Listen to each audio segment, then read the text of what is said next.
श्री कृष्ण कन्हैया लाल की जय। श्री निजानंद स्वामी की जय। श्री प्राणनाथ प्यारे की जय। रुहते जगी जनियो जेता दिल में चुभे हक अंग, जो अंग हृदय न आइया रूह के तेती फरामोशी संग। रूह के तेती फरामोशी संग। श्री कृष्ण कन्हैया लाल की जय। पूर्ण ब्रह्म परमात्मा का स्वरूप हृदय में अंकित करने की बात कह रहे हैं। जैसे वो अंकित होता है तो उसके अनुसार आत्मा जागृत होती है। तो ये बता तो रहे हैं पूर्ण ब्रह्म परमात्मा के अंगों को, उनका अंग ऐसे हैं, ये है, फिर उनको अपने हृदय में अंकित करके देखो। तो ये अभी तक वर्णन करके बताया पहले अंगों का, अभी तुम स्वयं देखो जागृत हो करके, तो इससे तुम्हारी परात्मा जागृत होगी। तो वो समझा रहे हैं। ताथे जोरू आरशाजी में की सो क्यों न करे उपाय। यदि इस प्रकार से जागृति होती हो तो फिर परमधाम की आत्मा प्रयत्न क्यों नहीं करेगी। लेह का स्वरूप हृदय में ने और देवे सब उड़ाए। पूर्ण ब्रह्म परमात्मा के स्वरूप को हृदय में रख करके बाकी सब चीज को उड़ा देती है। कहने का तात्पर्य दूसरे तरफ कहीं भी मन नहीं लगाएगी, अंतःकरण की वृत्तियां इधर उधर नहीं भटकेगी, पूर्ण ब्रह्म परमात्मा के चरणों में लगाएगी और उनके स्वरूप को ही हृदय में अंकित करके उसी में मस्त रहेगी। इश्क बिना रूह के दिल चुभे ना सूरत का। प्रेम के बिना पूर्ण ब्रह्म परमात्मा का स्वरूप हृदय में अंकित नहीं होता है। मेहर जोश निश्वते हक चुभे हक हुकुम चुभे मुतलक। पूर्ण ब्रह्म परमात्मा का स्वरूप हृदय में अंकित हो, उसके लिए कृपा, जोश, संबंध, इन सब की आवश्यकता है। इन सब से भी विशेष क्या है, हक हुकुम चुभे मुतलक। पूर्ण ब्रह्म परमात्मा चाहते हो, उनका आदेश होता है तो वो अवश्य ही उनका स्वरूप हृदय में अंकित होगा। उनके चाहे बिना संभव नहीं है। मोहे दिल में हुकुम यों कया, जो दिल में आवे हक मुख। तो पूर्ण ब्रह्म परमात्मा के आदेश से मुझे भी ये समझ में आई कि यदि मेरे हृदय में पूर्ण ब्रह्म परमात्मा का मुखमंडल अंकित हो जाता हो तो खड़ा होए मुख रूह का हकसों होए सन्मुख। तो परमधाम में परात्मा का मुखमंडल भी जागृत होगा और पूर्ण ब्रह्म परमात्मा के स्वरूप का दर्शन करेगा उनके सम्मुख, क्योंकि परात्मा तो उनके सम्मुख ही बैठी हुई है। तो उनका मुखमंडल जागृत होगा और पूर्ण ब्रह्म को देख पाएगी। अधुर हरवटी नासिका दंत जुवा और गाल। तो मुखमंडल में क्या है, अधर है, हरवटी चिबुक, नासिका, दंत, जुवा जिह्वा वगैरह, दंत दंतावली जिह्वा, गाल ये कपोल गाल प्रदेश। जो अंग आया हक दिल में उठे रूह अंग उससे मिसाल।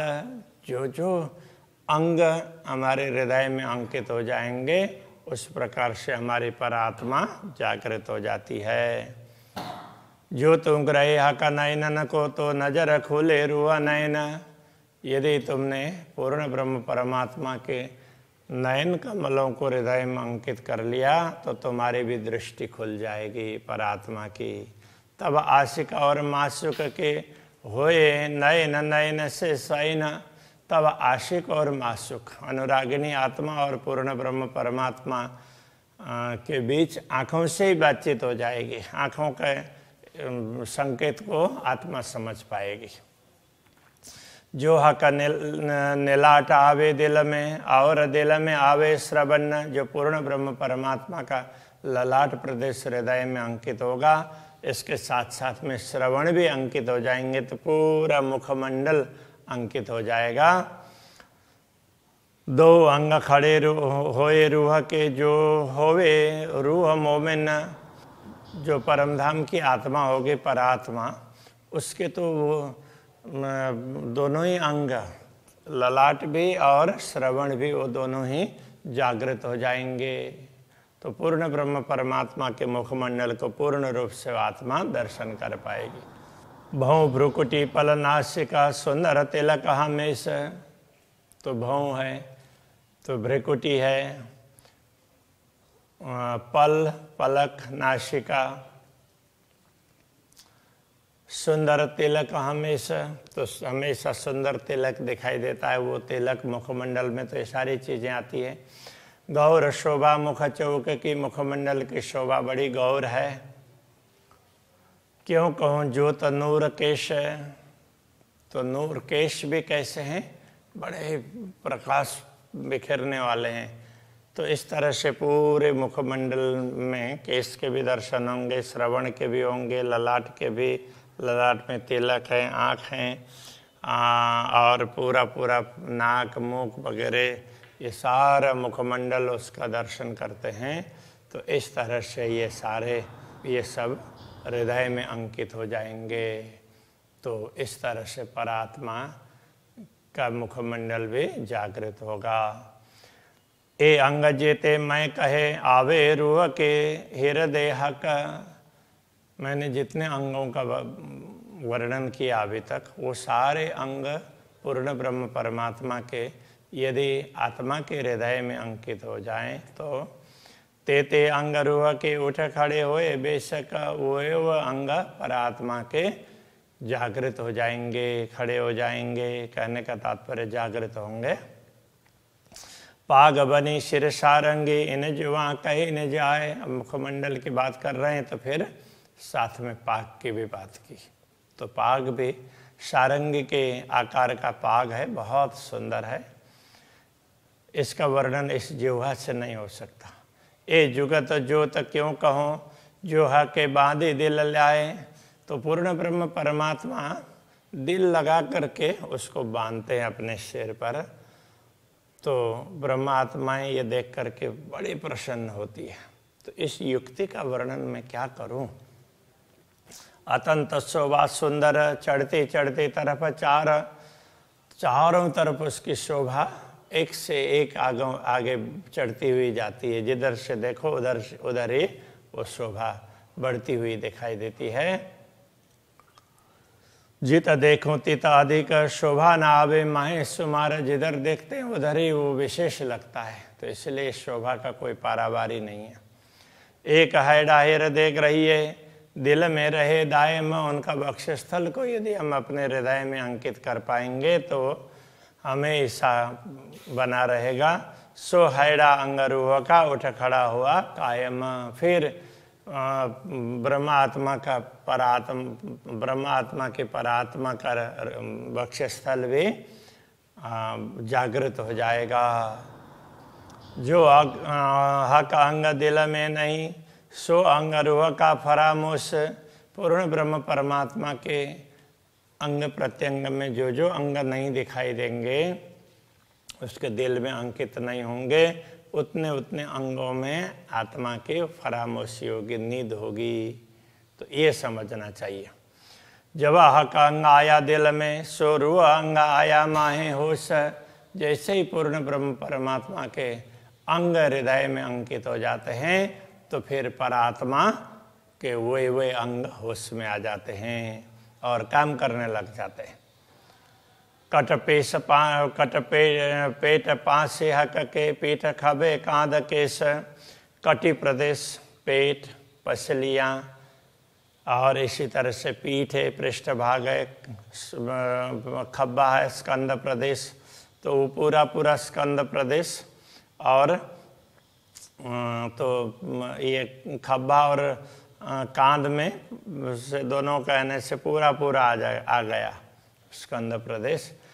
तो और वो केस के साथ में, तो क्योंकि केस यहाँ तक लटके हुए और बड़े घुंघरे वाले बड़े सुंदर होते हैं पूर्ण ब्रह्म परमात्मा के।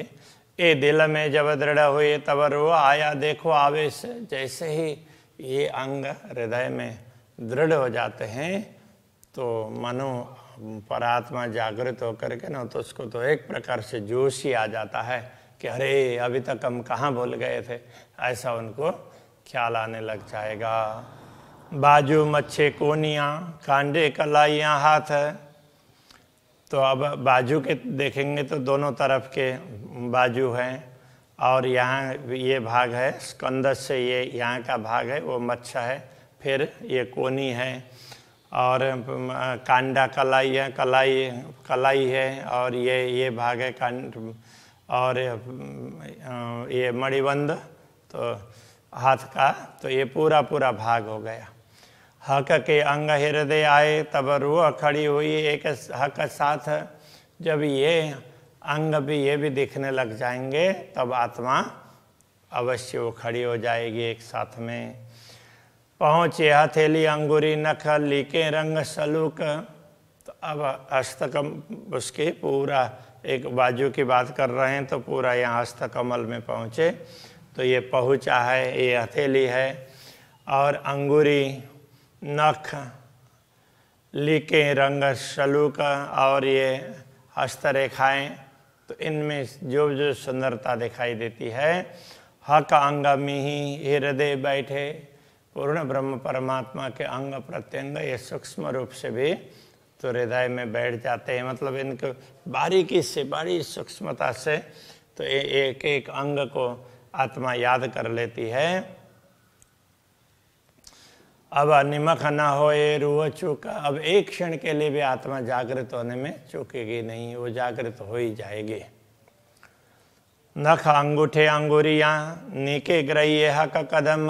जैसे हस्त कमल की बात की ऐसे चरण कमल की बात करते हैं तो उसके भी नख अंगूठे अंगुलियाँ और पूरे चरण कमल को ग्रहण करते हैं हृदय में। तो सोई नख अंगुरियाँ पाँव रूहों के खड़े हो तमाए दम। तो वो अंग तो फिर आत्मा के जागृत हो जाएंगे तो फिर आत्मा खड़ी भी हो सकेगी। माए दम का तात्पर्य उसी क्षण, तो सांस लेने से भी पहले, दम तो सांस के लिए बोलते हैं, तो यहाँ उसी क्षण तत्काल जब हक चरण दिल दृढ़ धरे तब रूह खड़ी हुई जान। जब पूर्ण ब्रह्म परमात्मा के चरण कमल हृदय में अंकित होंगे तो आत्मा खड़ी हो जाएगी, फिर चल भी पाएगी। हक अंग सब हृदय आए तब रूह जागे अंग परवान। तो इस प्रकार तो पूर्ण ब्रह्म परमात्मा के अंग जैसे हृदय में अंकित हो जाएंगे तो निश्चित रूप से परवान है, वो प्रमाण के रूप में भी होता है, तो ये निश्चित रूप से वो आत्मा जागृत हो जाएगी। मोहरी चूड़ी इजार की और नेफा इजार बंद। तो मोहरी है चूड़ी इजार की। अब ये इजार का तात्पर्य पायजामा, तो उसका भाग है तो उसकी मोहरी है। तो मोहरी का तात्पर्य पायजामा का नीचे का भाग है। तो अब वो चरण कमल की बात कर रहे हैं ना, तो उसमें फिर वो भी देखेगा ना, तो उसमें चूड़ीदार है तो उसका मोहरा मतलब तो जैसे ये किनारे का भाग है तो मुंह का भाग है तो वो चूड़ीदार है। तो और नेफा इजार बंद, तो और इजार बंद तो उसमें नेफा है ये सब हरे रंग बूटी कई नकस। तो उसमें वो जैसे ये इजार है तो पायजामा है वो केसरिया रंग का है और उसमें फिर ऊपर जो नेफा है तो वो हरे रंग का। तो उसमें भी अलग अलग प्रकार की बूटियाँ वगैरह हैं और उसमें फिर वो इजार बंद है, उसमें भी अलग अलग प्रकार के रंग हैं। तो कई नक्काशी किए हुए हों इस प्रकार से चित्रित हैं। हके शोभित भली सनंद। तो ये सब पूर्ण ब्रह्म परमात्मा के अंग में बड़ा ही शोभित है, सुशोभित होता है। क्यों कहूँ जुगत जामे की। अब उसके ऊपर जामा है तो उसकी युक्ति पूर्व कैसे बताएं, तो वो जामा है वो सफ़ेद रंग का है।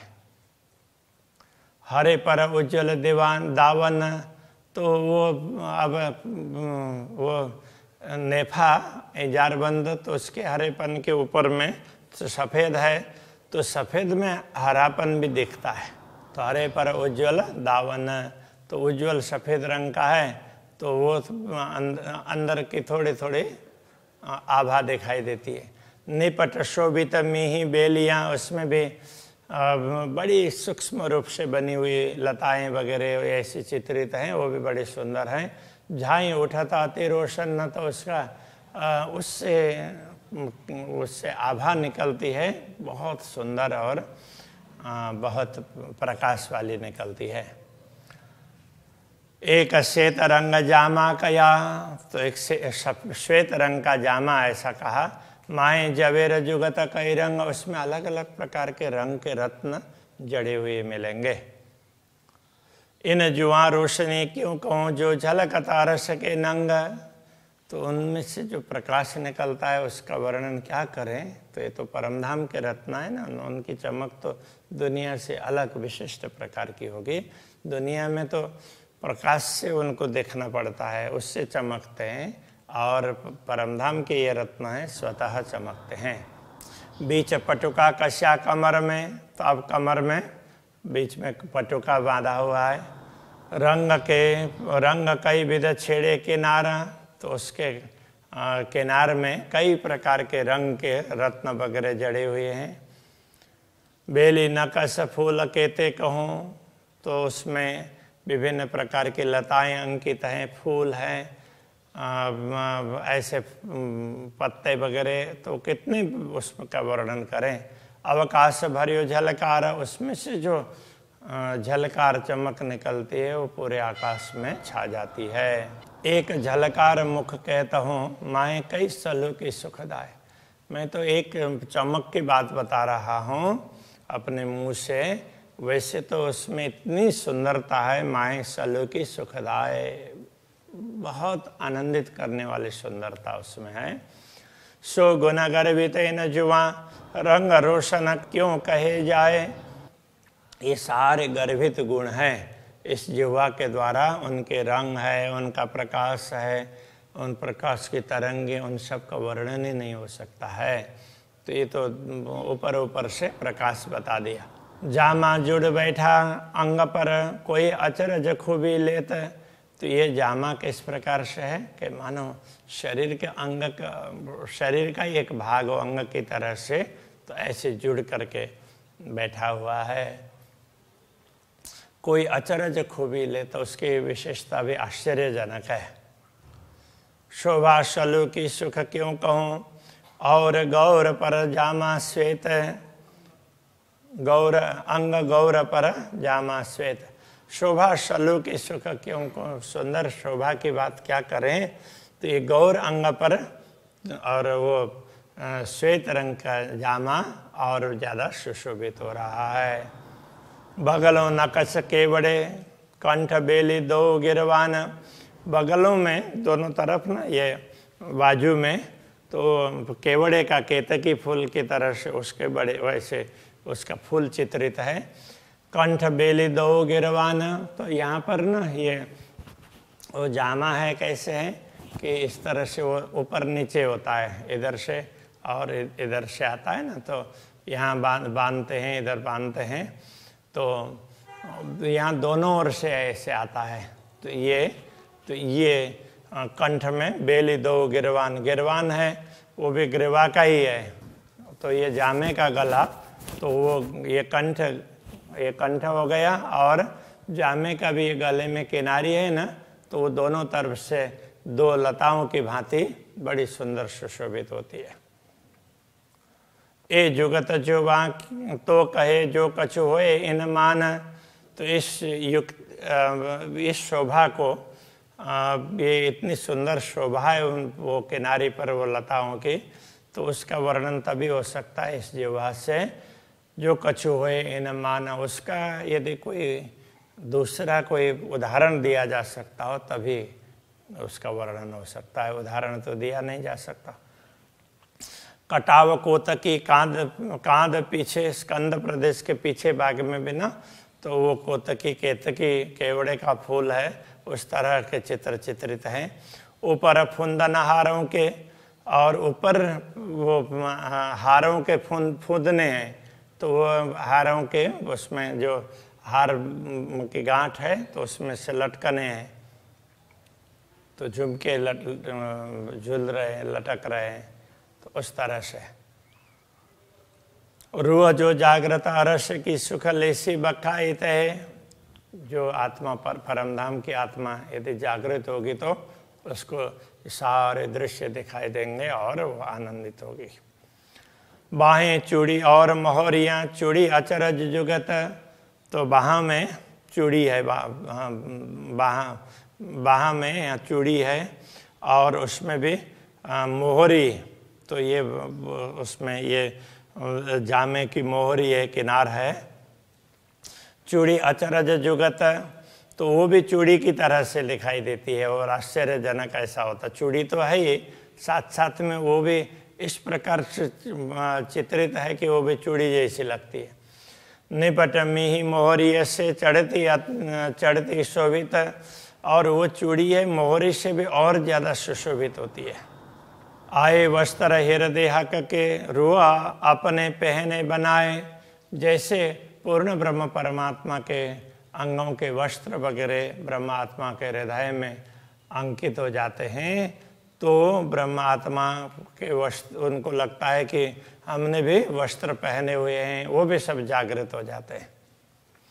तेती खड़ी रुआ होता है, जेता दिल में हक अंग आए, क्योंकि आत्मा उतनी ही खड़ी होगी, जागृत होगी, तो जितने पूर्ण ब्रह्म परमात्मा के अंग उसके हृदय में अंकित होंगे, तो जैसे जैसे उनके वस्त्र आभूषण भी दिखने लगेंगे तो वस्त्र आभूषण भी पहने हैं ऐसा लगेगा। बाकी पहने तो हैं किंतु सब भूले हुए हैं, तो अभी ये याद करने की बात बता रहे हैं। 5 अनंग माए कलंगी, अब सिर में पाग है और कलगी है, तो उसमें भी 5 अलग अलग प्रकार के रत्न हैं। तामे 3 नंग ऊपर, उसमें से 3 ऊपर हैं, एक मध्य, एक लगता, एक मध्य है और एक कलगी से लगता है। 5 रंग ज्योत बराबर, तो कलगी में ये 5 रत्न के रंग हैं वो समान रूप से प्रकाशित होते हैं। ये जो कलगी सिर पर लटक रही सुखदाय, सिर पर ये कलगी है, ऐसे ऊपर से ऐसे मुड़ करके ऐसे लटकती है तो बड़ी सुंदर लगती है। जो भूषण रूह नजर भरे, तो जानो अरवा देवे उड़ाए, यदि इन सारे आभूषणों को दृष्टि में लेते हैं और हृदय में अंकित करते हैं, तो मानव आत्मा इस शरीर को छोड़ करके तो परमधाम में पहुंच जाएगी, ऐसी स्थिति होती है। 7 नंग माए दुगदुगी, सो 7 जुदे जुदे रंग, तो अब वहाँ ये कलगी के साथ में फिर पाग में ना इधर इधर दुगदुगी है, ऐसे ऐसे लटकने से हैं, तो वो अलग से, और मोतियों की लड़ियाँ वगैरह हैं, तो उसमें 7 रंग हैं। जो 7 जुदे जुदे रंग, तो 7 रत्न हैं तो अलग अलग रंग के हैं। चढ़ती ज्योत आकाश में करत माहो माहे जंग, उनसे भी प्रकाश निकलता है तो वो सीधा आकाश में पहुंच जाता है, और वो अलग अलग प्रकार के रंग एक दूसरे से द्वंद्व करते हो ऐसा लगता है। ऐसी सुंदर शोभा अक्षरातीत धामधनी के वस्त्र आभूषणों की है, तो उन सबको हृदय में अंकित करते हैं तो आत्मा जागृत होती है, ये कहना चाह रहे हैं। तो अभी यही रखते हैं। श्री कृष्ण कन्हैया लाल की जय। करत माहो माहे जंग, 7 नंग माहे दुगदुगी, 7 नंग माहे दुगदुगी, सो 7 जुदे जुदे रंग, सो 7 जुदे जुदे रंग, चढ़ती ज्योत आकाश में, चढ़ती ज्योत आकाश में, करत माहो माहे जंग।